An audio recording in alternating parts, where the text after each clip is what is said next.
In a world where global diplomacy often feels like a high-stakes game of chess, all eyes are now on an upcoming summit that could reshape the geopolitical landscape. Picture this. Two of the most polarizing leaders of our time, Donald Trump and Vladimir Putin, are set to meet in Alaska at a Cold War-era Air Force base for what promises to be a pivotal discussion. The stakes? Nothing less than a potential ceasefire deal for Ukraine. A conflict that has dragged on for over 3 years and shows no signs of abating. But here's where it gets controversial. Ukrainian President Vladimir Zelenskyy isn't even invited to the table. What does this mean for Kyiv, and could Trump inadvertently or intentionally sell out Ukraine's interests in his quest for a Nobel Peace Prize-worthy achievement? The meeting, scheduled for 1900 GMT, at a military base in Alaska, marks the first face-to-face encounter between Trump and Putin since the former returned to the White House. For Trump, the summit is a chance to burnish his legacy as a peacemaker who can resolve one of the most intractable conflicts of modern times. He has previously boasted about being able to end Russia's war in Ukraine within 24 hours, a claim he has since tempered, but remains optimistic that progress can be made. In fact, if talks with Putin go well, Trump has suggested that organizing a follow-up three-way summit with Zelenskyy would be even more critical than his initial meeting with the Russian leader. But let's not forget the other side of the equation. For Putin, this summit is already a victory before it begins. After years of Western sanctions aimed at isolating Russia, the mere fact that he is sitting across from the U.S. president signals a significant diplomatic win. It sends a message to the world that Moscow is back at the center of international affairs.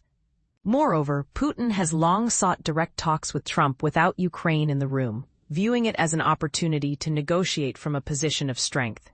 And just to sweeten the pot, Putin has thrown another tantalizing offer into the mix, the prospect of a new nuclear arms control agreement, with the last remaining treaty set to expire in February next year.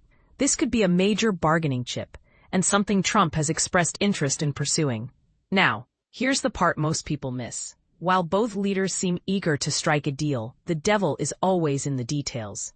A source close to the Kremlin hinted to Reuters that some terms might be agreed upon, though not necessarily because Putin is willing to compromise. Instead, the source suggested that Russia feels pressured by Western sanctions and sees Trump as someone who cannot be refused. Analysts warned that any deal struck could leave Russia in control of key escalatory dynamics, allowing Putin to maintain leverage over Ukraine even under the guise of a ceasefire. As Sam Green, Director of Democratic Resilience at the Center for European Policy Analysis, put it, if Russia can present a deal that creates the illusion of peace without genuine deterrence, it would be a dream scenario for Putin. Complicating matters further is the issue of territorial concessions. Trump has floated the idea of land transfers as a way to break the deadlock, but Zelenskyy has firmly rejected the notion of formally handing over any territory to Moscow.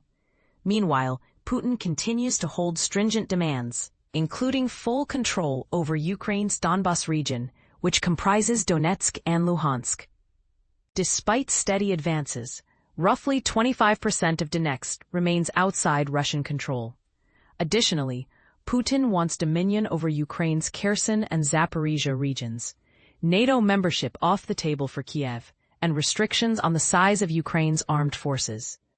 From Ukraine's perspective, these terms amount to capitulation, a red line they refuse to cross. So, where does this leave us? On the eve of the summit, Trump expressed confidence that Putin would agree to a deal on Ukraine, though his optimism has wavered in the past. Meanwhile, Putin praised what he described as sincere efforts by the U.S. to end the war. Yet the question remains, will this summit lead to a meaningful breakthrough, or will it merely paper over deep-seated issues, leaving the door open for future conflict? And perhaps more importantly, how much should we trust Trump's intentions when it comes to safeguarding Ukraine's sovereignty? This brings us to a thought-provoking question. Is it possible to achieve lasting peace in Ukraine without compromising its territorial integrity? Or is such a goal inherently unrealistic given the current geopolitical climate? What do you think? Share your thoughts in the comments below. We'd love to hear your take on this complex and evolving situation.